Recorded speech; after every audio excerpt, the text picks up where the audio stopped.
Swayam Prabha. Digital India. Educated India.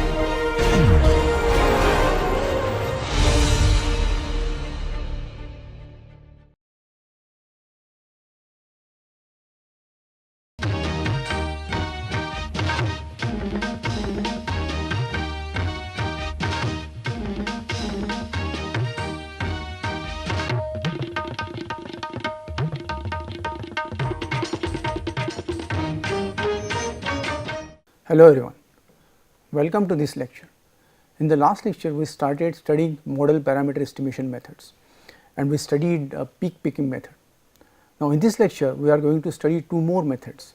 The first is circle fit method and then the line fit method.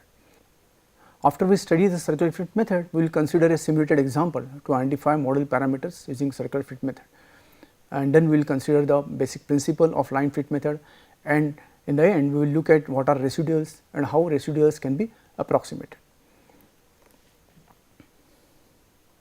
So let us first of all look at what is circle fit method. The circle fit method utilizes the property that the Nyquist plot of the receptance of a single degree of freedom system with structural damping, it traces a circular arc, right. This we have studied in one of the lectures earlier, right, when we studied the properties of the FRFs, and we also saw that the mobility plot of the receptance of a single degree of freedom system, okay, with structural damping, that also traces a circular arc. So this is basically the principle of the method, that we can fit a circle to the FRF in the Nyquist plane in order to find the modal parameters. However, the FRF is contributed by more than one modes, and therefore in the Nyquist plane the FRF will not exactly trace a circle. The circle fit method is also based on single degree of freedom assumption, but this assumption is slightly different than the single degree of freedom assumption in the peak picking method. So let us look at the basic idea of the method. For a multi degree of freedom system with structural damping, the FRF is contributed by n number of modes, right, if the system is of n degree of freedom, and if we focus our attention on, let us say, rth mode, right, then we can segregate the contribution of the rth mode as indicated by the first term. So this first term indicates the contribution of the rth mode.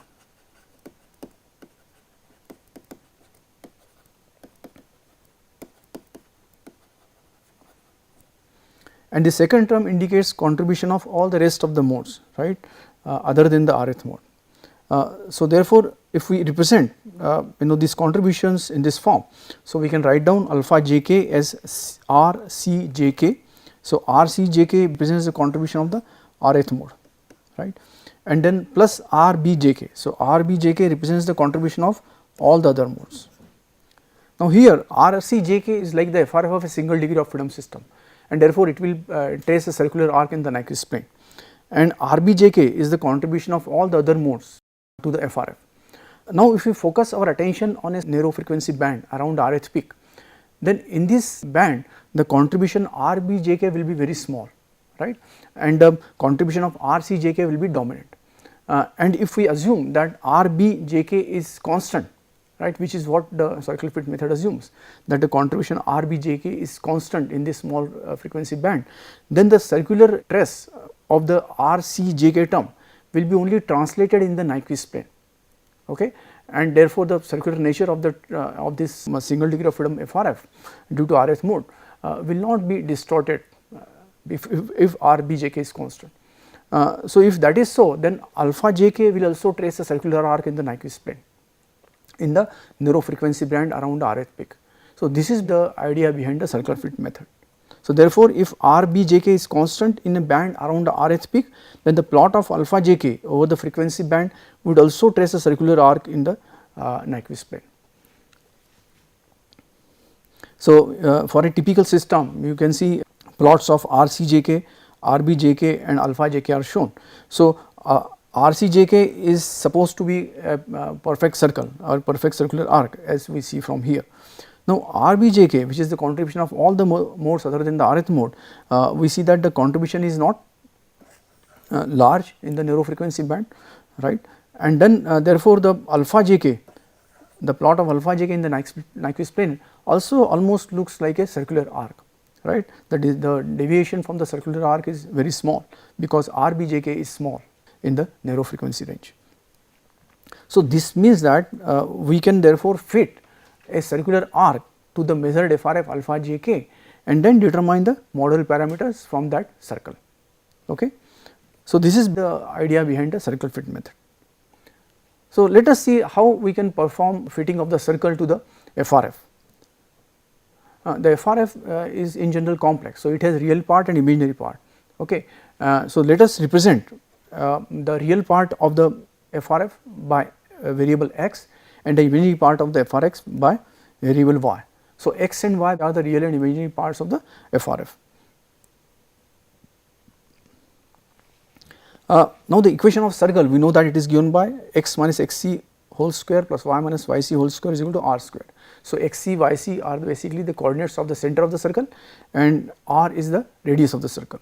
And if we can also express this equation in this form, that is x square plus y square plus ax plus by plus c is equal to 0, right. So, here the coefficients a, b, c, they are related to the coordinates of the center and the radius of the circle, and they are related by these relationships, right. So, therefore, if we can determine the coefficients a, b, c after fitting the circle, then we can determine the coordinates of the center and the radius of the circle using these relationships.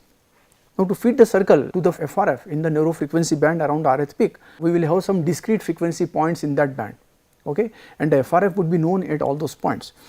So, therefore, we define an error function, right, which defines the error in the fit. So, here a, b and c coefficients are unknown, and if we now substitute for a particular frequency point, let us say ith frequency point, the FRF value x and y, if they are substituted in the equation of circle, then the left hand side of the equation basically represents the error, right. So, you can see if I substitute x I and y I corresponding to the frequency omega I, if I substitute in this equation, then the left hand side, the magnitude of left hand side essentially represents the error in the fit.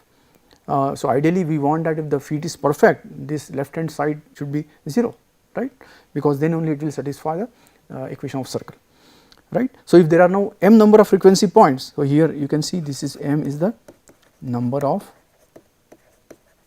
frequency points. So, we can sum the error over all the m points, that gives us the total error. So, this is nothing but the total error in the fit, total error in the fit, and now we would like to minimize this error. Okay. So, we would like to choose values of a, b, c such that e is minimum. If there is perfect fit, the error will become 0.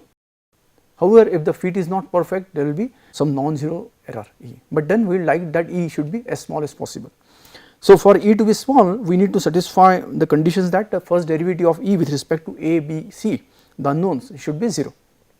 So, when these conditions are applied, it leads to 3 equations, and those 3 equations we have put into matrix form as shown here. Coefficient matrix on the left hand side and a vector on the right hand side of this equation, they depend on the FRF values xi and yi and the number of frequency points m. Now, we can set this equation based on the measured FRF in the narrow frequency band, and then we can solve these equations, right, to find the unknowns a, b, c. So, essentially there are 3 equations and 3 unknowns, okay, and therefore, we can solve for a, b, c. So, once we solve for a, b, c, then we can find the coordinates of the center of the circle and the radius of the circle, right. So, now once we have fitted the circle and found the center of the circle and radius, how do we find the modal parameters? So, from the equation of the circle, we see that the modal parameters are related by a nonlinear relationship to the center coordinates and the radius of the circle. So, therefore, a simpler procedure has been proposed to find the modal parameters, that is natural frequency, loss factor and modal constant from this circle that has been fitted. So, how is natural frequency is estimated? So, it is based on the concept of the maximum sweep rate which was proposed by Kennedy and Pankow long back. This sweep rate is the rate of change of angle subtended at the center of the circle with frequency. So, let us try to analyze that how this sweep rate is related with the natural frequency. So, we have looked at this RCJK expression, which is the FRF contribution due to Rth mode. So, now we know that the contribution of other modes RBJK, it only translates the RCJK, right, in order to produce alpha JK. So, whether we use alpha jk for the analysis of sweep rate or we use RCjk for the analysis of sweep rate, it should not make a difference, because the circular arc remains circular arc due to the translation induced by the term RBjk, right. So, therefore, we will now use RCjk expression in order to see that how the sweep rate is related with the natural frequency. Further, we also note that RCjk can be written as product of RAjk and RCUjk. So, this RCUjk is nothing but 1 upon omega r square minus omega square plus I eta r omega r square. So, it is based on unit modal constant because its numerator is unity. So, RCUjk corresponds to single degree of freedom phi with unit modal constant, and that is why the superscript u has been placed and to indicate that it is based on the unit modal constant. What is the role of RAjk here? The RAjk in general is complex, the modal constant will be complex, and therefore, it will have magnitude and its phase. So, the magnitude of the modal constant will essentially change the diameter of the modal circle corresponding to RCUjk in order to produce the diameter of the modal circle represented by RCjk, right. And the phase of RAjk, it will rotate the modal circle represented by RCUjk. Okay. So, effectively the effect of modal constant RAjk is to change the diameter of the unit modal circle and rotate it in the Nyquist plane in order to produce the modal circle or the FRF represented by RCjk. Okay. And therefore, because circular nature is still preserved in these operations, and that is why the analysis of sweep rate can also be carried out based on the unit modal circle represented by RCUjk. So, therefore, the trace generated by RCUjk is also a circular arc and is referred to as unit modal circle since it is based on a unit modal constant. So, this shows the plot of RCUjk, that is the unit modal circle. So, it is based on unit modal constant. So, here this point A corresponds to frequency omega is equal to omega r, right.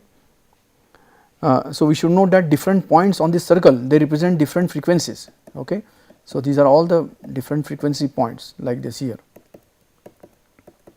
these are all different frequency points on the circle, and the point A corresponds to the frequency point where omega is equal to omega r, because we can see from the expression for RCUjk that the real part of RCUjk is 0 at omega is equal to omega r, right, and that is why this omega to omega r corresponds to point A, and this point B corresponds to some frequency omega. Okay. So, this angle theta you can see is the angle subtended by this arc AB at the center, right, and beta angle has been also shown here. So, now we can write down based on the coordinates of point B expression for tan beta. So, tan beta is given by the imaginary part of RCUjk divided by the real part of RCUjk, right, it is clear from the trigonometry. And therefore, what we get relationship tan beta is equal to eta r omega r square upon omega r square minus omega square. From the geometry we can also write down the relationship between theta and beta, and theta is nothing but twice of pi by 2 minus beta, right. So, now what we can do, we can substitute value of beta from this equation in the expression for tan beta. So, it leads to this equation that omega square is equal to omega r square minus eta r omega r square tan theta by 2, right, and then we can find the sweep rate, which is the derivative of theta with respect to omega square. So, then we can from this expression determine d theta by d omega square, which turns out to be minus 2 eta r omega square divided by omega r square minus omega square whole square plus eta r omega r square whole square. And what we note from here that this quantity d theta by d omega square, it is maximum when omega is equal to omega r, is not it, because the denominator takes the minimum value, right, when omega is equal to omega r, and that is why the quantity d theta by d omega square will be maximum. So, therefore, we say that the sweep rate would be maximum when omega is equal to omega r, right, and this fact is used to locate the natural frequency, because the question would be that when there are several frequencies in the narrow frequency band we have taken for the analysis and where the circle has been fitted, which frequency corresponds to the natural frequency. So, now that frequency can be located based on the concept of sweep rate. So, we can find now the sweep rate for different pairs of points. So, we would take a particular pair of point and then we will try to find what is the angle subtended by that pair at the center of the circle using the trigonometry, and then that we do for all pairs of points. So, the pair of point for which the angle subtended at the center is maximum, that pair corresponds to the pair with maximum sweep rate, and then the average of those frequencies forming the pair can be taken as the estimate of the natural frequency. So, this is the idea behind locating the natural frequency based on the maximum sweep rate and once the circle has been fitted. Now, how we determine the loss factor? So, for the loss factor we can see that this relationship we derived just now, that tan theta by 2 is equal to omega r square minus omega square divided by eta r omega r square, right. This expression we have derived. And then from this relationship then we can write down equation corresponding to omega a and omega b. So, in these equations theta a and theta b are the angles subtended by the arcs formed by the frequency points omega a and omega r and omega b and omega r. So, these arcs what angle they subtend at the center are nothing but angles theta and theta b. Okay. So, therefore, how we can now find the sweep the modal loss factor? By solving these two equations we get this expression for eta r, which is equal to omega a square minus omega b square divided by omega r square into bracket tan theta by a by 2 plus tan theta b by 2. So, if we have chosen the frequency points omega and omega b, and if we can determine the angles theta and theta b from the circle that has been fitted, then using this expression we can find the modal loss factor eta r. Now, how we estimate the modal constant? So, we have seen this relationship, right, on the previous slides, that r c j k is equal to r a j k, which is the modal constant, multiplied by r c u j k, is not it? And at omega to omega r we can simply write r c j k at omega r is equal to r a j k into r c u j k at omega r. Now, in general left hand side and right hand side in this equation are complex quantities. So, this means that the magnitude of the left hand side should be equal to magnitude of the right hand side, and the phase of the left hand side should be equal to the phase angle of the right hand side. So, let us first of all look at the condition that the magnitude of the left hand side is equal to magnitude of the right hand side. So, magnitude of r c j k should be equal to the magnitude of r a j k into magnitude of r c u j k, both evaluated at omega r. Now, what is the magnitude of r c j k at omega r? Because r c j k omega r is nothing but the circle that has been fitted, right, and therefore, the magnitude of r c j k at omega r will be equal to the diameter of the circle, okay, and that is why this is nothing but equal to 2 r. What is magnitude of r c u j k omega r? That we can easily determine from the equation, right. So, we saw that it is completely imaginary, the real part is 0 of r c u j k at omega r, right, and that is given by 1 upon eta r square into omega r square. So, if we substitute therefore these values in this equation, so what we get 2 r is equal to magnitude of r a j k into 1 upon eta r omega r square, right, and therefore, from here we get the magnitude of the modal constant as 2 r into eta r into omega r square. Now, because we have fitted the circle, we know the radius of the circle, and since we have already estimated the natural frequency and modal loss factor, the omega r and eta r they are also known, and therefore, from this relationship we can determine the magnitude of the modal constant. Similarly, the phase of the left hand side should be equal to the phase of the right hand side, and based on this observation we can write down the phase of the modal constant r a j k equal to the phase of the r c j k at omega r minus phase of the r c u j k at omega r. Now, what is the phase of the r c u j k? The phase of the r c u j k, let us say if we measure from the negative imaginary axis, then the phase of this is 0, right, because it is symmetric with the negative imaginary axis. So, therefore, the phase of the modal constant r a j k is nothing but equal to the phase of the r c j k at omega r, right. So, therefore, how we can determine that phase? We can determine by finding the phase angle of r c j k at omega r measured from the negative imaginary axis. So, in this way we get the magnitude and phase of the modal constant. So, let us now take an example to identify modal parameters using circle fit method, and we are going to consider and use simulated data for this model parameter estimation. Let us take this cantilever structure which we also used in the case of peak picking method, right, and let us say we have measured a row of the FRF matrix, okay, and there are 5 test points on the structure, and no FRF along the translational DOF at these 5 test points have been measured. So, let us focus our attention on analyzing the third peak in the transfer receptance alpha 1 phi. Okay. Let us try to analyze third peak in this transfer receptance. So, you can see this is the plot of the receptance alpha 1 phi that has been shown here, the Nyquist plot. So, on the x axis the real part of the FRF is plotted, on the y axis we have the imaginary part. So, it is a plot of real part and imaginary part of the receptance. So, what we see, there are 4 loops that are appearing here. So, these 4 loops correspond to the 4 resonances which are there in the 0 to 400 hertz frequency range of the receptance. So, each loop corresponds to a mode of vibration. So, now our first step is to feed the circle, right. So, for that we select a narrow frequency band around the third peak.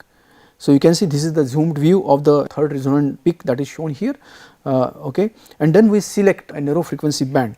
You can see this is the frequency band we have chosen, right, around the third resonant peak.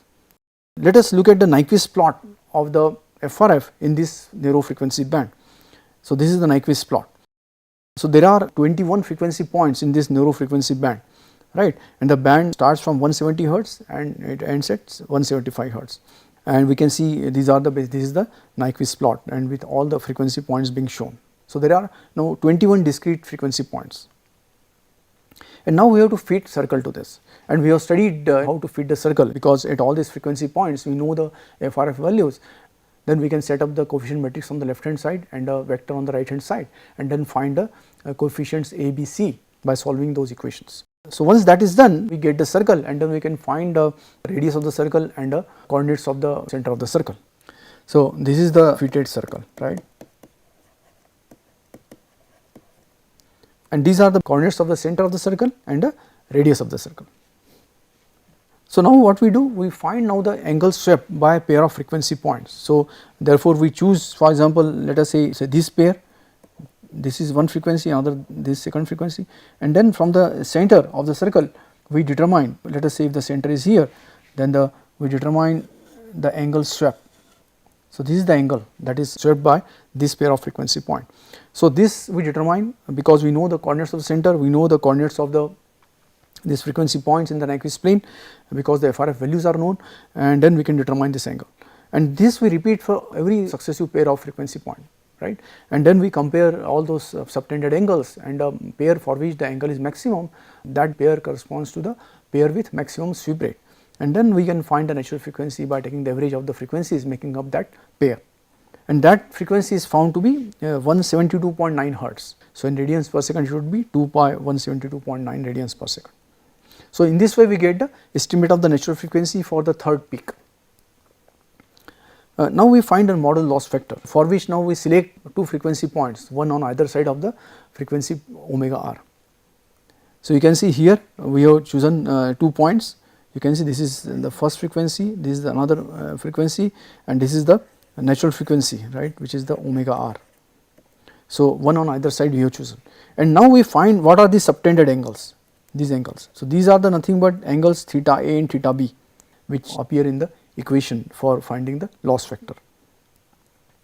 And then these are the frequencies 171.5 hertz and 174 hertz, these are the frequency points omega and omega b, and then we find these angles theta A and theta B which are subtended at the center, and then we find the value of the modal loss factor which is found to be 0.0159. Now we find a modal constant. So, first we will find the magnitude and then the phase of the modal constant. So, we know the expression for the magnitude of the modal constant, which is 2r eta 3 omega 3 square, and the modal constant which we will obtain will be 3a15, because it is the peak 3 and the FRF is transfer receptance alpha 15. So, therefore, we get the magnitude of the modal constant, because we know the radius of the circle and we also know the modal loss factor and the natural frequency for the third peak. Similarly, we find the phase of the modal constant. So, we find a phase, right, the angle of the line joining the center with the point omega 3, okay, with the negative imaginary axis. So, that angle of that line, right, that radial line formed by the center of the circle that has been fitted and frequency point omega 3 on the circumference of the circle, that line, the angle of that line with the negative imaginary axis, that angle we can find out from trigonometry. So, that angle is nothing but the phase of the model constant, and that phase turns out to be minus 7.82 degree. Okay. So, in this way we get the magnitude and the phase of the model constant, and thus the model constant becomes known. So, now what we do? We analyze this third peak in the other FRFs. Okay, we analyze the third peak in the other FRFs. So, that gives us now the natural frequency, modal loss factor and model constant for those FRFs. Other average values of natural frequency and a modal loss factor can be found, right, because we want to have a single consistent estimate of these quantities, right, and they are supposed to be constant for all the FRF, right. So, we can take the average and that can be treated as a consistent estimate of the natural frequency and modal loss factor. And then once we have the model constants for all the FRFs, then we can determine the mode shape for the mode 3 by following the procedure which we learned when we discussed peak picking method. From the model constants we can determine the mode shape. And then this procedure then we repeat for the other peaks in the FRF, right, and in this way then we get the model corresponding to the frequency range of measurement. Let us now look at the line fit method. So, line fit method essentially fits a straight line to the inverse of an FRF, okay, and hence it is also called inverse FRF method. So, if you take reciprocal of an FRF, then we can show that this FRF can be approximated by a straight line in a narrow frequency band around a resonance peak, and that is the principle of the method. Okay.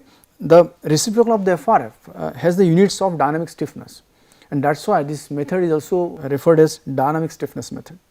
So, this method is fitting the data in the frequency domain, so it is a frequency domain method, and it also is based on the single degree of freedom assumption. So, let us look at the basic principle of the method. So, we know that the FRF of a multi degree of freedom system with structural damping, it can be written as the sum of the FRF contribution of the Rth mode and the contribution of all the rest of the modes. Here the first term is the contribution of the Rth mode, and this is the contribution of all the other modes. So, the line fit method assumes that this contribution RBJK is negligible in a narrow frequency band around the Rth peak, and in that narrow frequency band the contribution of the Rth mode is dominant, right, and the RBJK is negligible. Therefore, we can approximate the expression for the alpha jk in a narrow frequency band around the Rth peak by the FRF of the single degree of freedom system corresponding to the Rth peak. Now, if we take the reciprocal of this FRF, then it is represented by ZJK, right. So, you can see this ZJK is the reciprocal of alpha jk. So, this ZJK is essentially given by omega r square minus omega square plus I eta r omega r square divided by RAJK.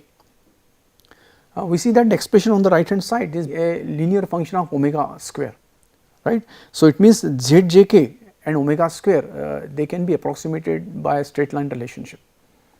The model constant RAJK is complex, right. So, let us write it in the form of C plus ID, and if you substitute this in this expression for ZJK and simplify this expression separating the real and imaginary parts, then we can write down the expression for ZJK in the form of real part ZR plus I times the imaginary part ZI, right.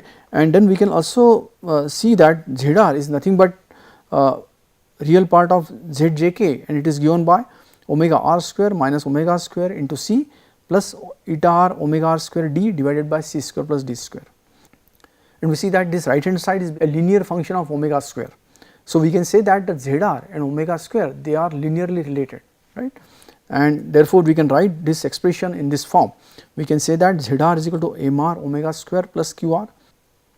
So, MR and QR are the intercept and slope respectively of the line between ZR and omega square. Similarly, the expression for ZI we obtained, and we see that the right hand side of this expression is a linear function of omega square, and therefore this relationship of Zi and omega square can also be represented by a straight line relationship, right, as Zi is equal to mi omega square plus qi. So, here again mi and qi are the slope and intercept respectively of the line between Zi and omega square. Let us now look at the plot of ZR and FRF for a typical system to see that what is their nature in a narrow frequency band around different peaks. So, you can see these are the plots. So, the first plot here is the plot of the FRF, dB value of the FRF plotted on the y axis as a function of omega square. So, the frequency axis is here not omega but omega square. There are resonant frequencies appearing in this plot, right. And then the second plot is the plot of the real part of the inverse FRF, that is nothing but plot of the ZR, right, as a function of omega square. And then the third plot is plot of the imaginary part of the inverse FRF, which is plot of the Zi. Let us focus our attention on a frequency band around this peak 3, right. So, what we see in this narrow frequency band, this plot of ZR versus omega square is almost like a straight line. Similarly, the plot of Zi versus omega square is again almost like a straight line in this frequency band. Similarly, if we look at a narrow frequency band around, let us say, the second peak, the same thing can be said, right, in this range. So, this plot of ZR versus omega square and Zi versus omega square is again approximated as straight lines in these regions. So, this is the principle of the line fit method, okay, that in narrow frequency band around the resonant peaks, the plot of verse FRFs, they can be approximated as straight lines, and then from those fits then we can infer the values of we can determine the values of modal constants. So, what is the idea? Therefore, we for a given FRF we find the reciprocal of the FRF, then find the real part of it, right, we plot the real part versus omega square, and then we choose a narrow frequency band around a particular peak which we are analyzing, and then we fit the straight line to those points in that narrow frequency band, right, and then we get the relationship between ZR and omega square. So, when we feed the straight line we get the slope and intercept of that line, and similarly we do this for the imaginary part of the inverse FRF, and from that we get the slope and intercept mi and qi of the line. And then what we do, we determine the modal parameters omega r, eta r, c and d, which make up the modal constant for the Rth mode using these relationships. So, from the relationships or the expressions we derived earlier, we can derive and obtain these relationships for modal loss factor, natural frequency and c and d.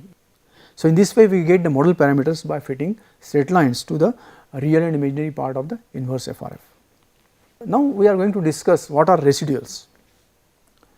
The residuals are nothing but the contribution of the modes outside the frequency band, and then we saw that in the single degree of freedom methods the residual contribution is either neglected like in the peak peaking method and the line fit method, or is approximated as a constant like in the circle fit method. So, the residual contribution, right, of the modes which are outside the frequency band that has been chosen for analysis, those contributions are either completely neglected or they are assumed to be constant. However, the problem is that if the residual contribution is neglected, then that contribution is attributed to the modes in the analysis frequency band, and this adversely affects the accuracy of the estimated model parameters. So, when we neglect the residual contribution, we are attributing the contribution of all the modes only to the modes which are inside the frequency band, okay, and this distorts the fit, and which basically affects the accuracy of the model parameters that are estimated. So, let us first of all look at what is the nature of the residual contribution, and then how this residual contributions can be approximated for model parameter estimation. So, let us look at first of all what is the nature of the residual contribution. So, the FRF for a multi-degree of freedom system with structural damping is given by this expression, right, which shows that the FRF is contributed by the n modes of the system if the degree of freedom of the system is n. So, let us say if we are focusing our attention on identifying modes m1 to m2, right, we are focusing our attention on a frequency range which contain modes from m1 to m2, then we can represent the FRF contributions as sum of three terms. The first term here you can see, this first term is the contribution of modes 1 to m1 minus 1, these second term makes the contribution of shows the contribution of modes from M1 to M2, and the third term shows the contribution of the modes from M2 plus 1 to N, isn't it? And then we can represent these contributions in this form. So, alpha jk can be written as alpha jkl plus alpha jk band and alpha jkh. So, the modes which are on the lower side of the band we are analyzing, right. So, the band we are analyzing is M1 to M2. So, the modes which are on the lower side of this band, their contribution is referred or called as low frequency residual. Okay. So, this is the low frequency residual, and then the contribution of the modes which are on the higher side of the band we are analyzing, right, which is this contribution is referred as high frequency residual, and the contribution of the modes from M1 to M2 is referred as alpha jk band here. Let us take a typical case and see how this low frequency and high frequency residuals look like. So, for a typical system, here you can see we have plotted the alpha jk band and alpha jk. So, if you look at the first figure, we have plotted the contribution of the modes inside the band shown by yellow line, right. So, you can see this is the alpha jk band and this is being shown by this yellow line. So, it shows the contribution of the modes inside the band, and then dotted line shows the complete FRF taking into account contribution of all the modes. So, if you look at the band which you have chosen, this is the band we have chosen, right. So, in this band when we do the curve fitting by neglecting the contribution of the modes which are outside this band, then we are essentially forcing the feet of this yellow curve onto the dotted line curve, right.